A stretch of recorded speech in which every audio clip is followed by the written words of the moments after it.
ahorita a las 19 horas y esta vez vamos a hablar sobre las pruebas, tanto las rápidas como las moleculares. Vamos a ver qué diferencias encontramos ahí. Se ha hablado mucho, pero siempre es bueno conocer más opiniones de los especialistas. Y en esta oportunidad estamos enlazados con Leslie Solari del Centro Nacional de Salud Pública, del INC, del Ministerio de Salud. Señora Solari, ¿cómo está? Bienvenida.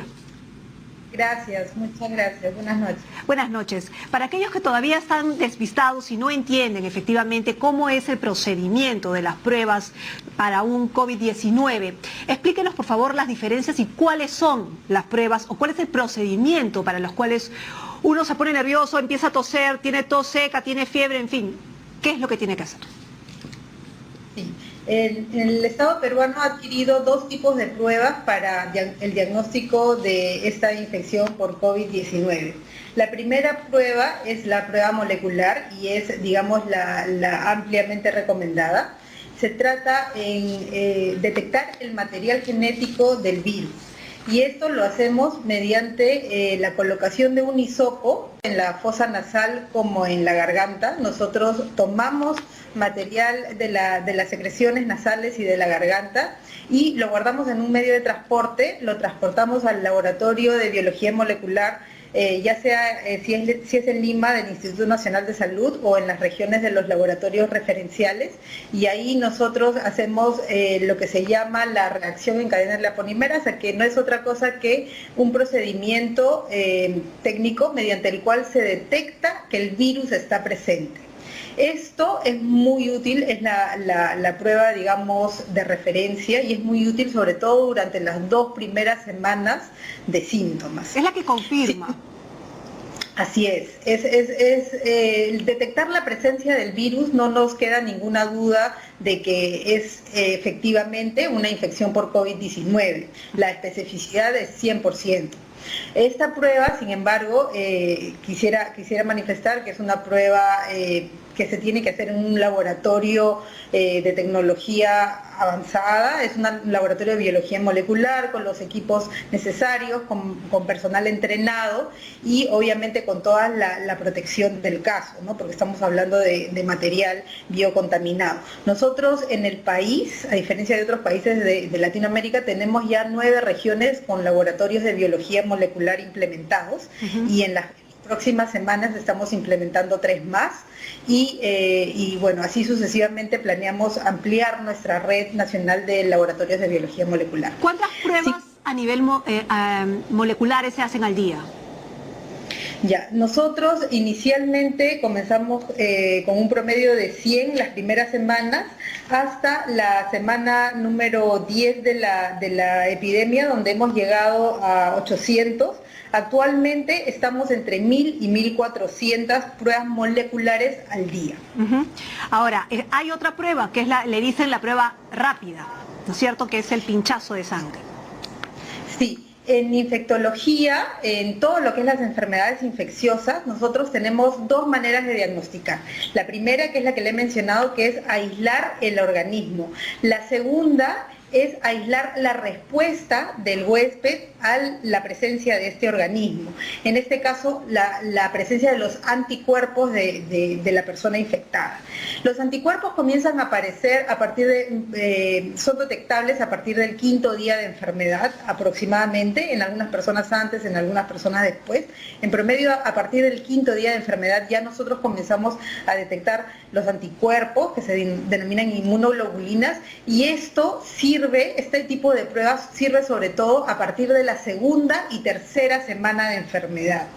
Y es una prueba complementaria, eso es muy importante que nuestro público entienda. No son pruebas mutuamente excluyentes para nada. El Ministerio de Salud ha emitido una directiva de manejo de pacientes en la cual ellos contemplan cómo se usan las 2 pruebas de manera complementaria. Por ejemplo, si una persona persona sale negativa a la prueba serológica, la de detección de anticuerpos, que como le decía, la ventaja de esta prueba es que no necesita este laboratorio que le mencionaba yo, ni necesita personal altamente entrenado, ni necesita estas cabinas de bioseguridad y estos implementos. Es una prueba muy sencilla, que lo único que requiere es una gotita de sangre del dedo. Entonces es una prueba que nosotros le llamamos point of care, o sea, en el punto del cuidado, junto a la cama prácticamente del paciente, uno la podría hacer. ¿Cuántas pruebas de este tipo se hacen al día también en nuestro país, para hacer un comparativo?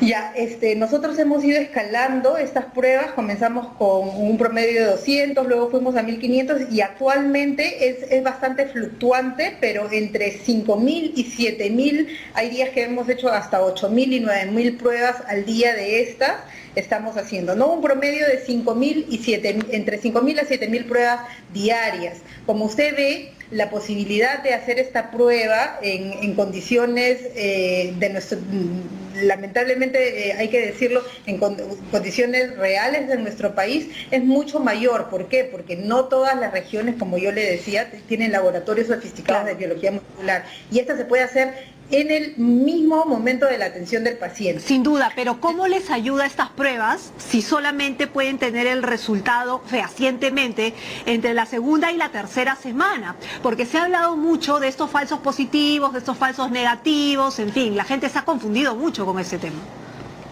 En primer lugar, es muy importante recalcar que ambas pruebas tienen falsos negativos, sobre todo falsos negativos.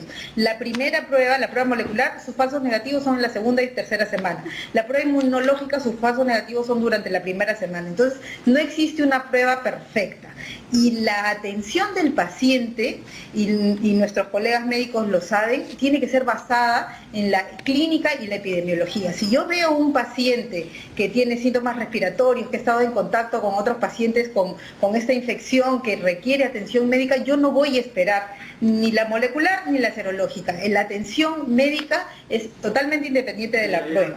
Sin embargo, obviamente todo el mundo quiere saber su diagnóstico y lo que nosotros hemos contemplado, y el Ministerio, como le decía, ha emitido una directiva mediante la cual está clarísimo que si uno tiene una prueba rápida, una prueba inmunológica negativa, pero pertenece a un grupo de riesgo como por ejemplo un paciente obeso, un paciente adulto mayor, un paciente hipertenso, o es trabajador de salud, o tiene una enfermedad moderada, y no estoy hablando de severos, casos que son moderados, todos ellos inmediatamente van a la prueba molecular.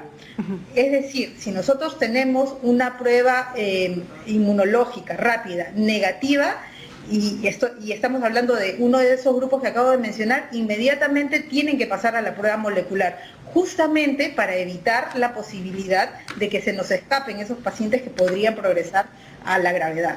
Muy bien, doctora Leslie Solari, muchísimas gracias por haber accedido a conversar con nosotros. Por lo menos nos ha, digamos, explicado las dos formas de prueba y por qué, digamos, esta gama, ¿no es cierto?, de los falsos negativos. Muchísimas gracias. Leslie Solari, del Centro Nacional de Salud Pública, del INC, del Ministerio de Salud.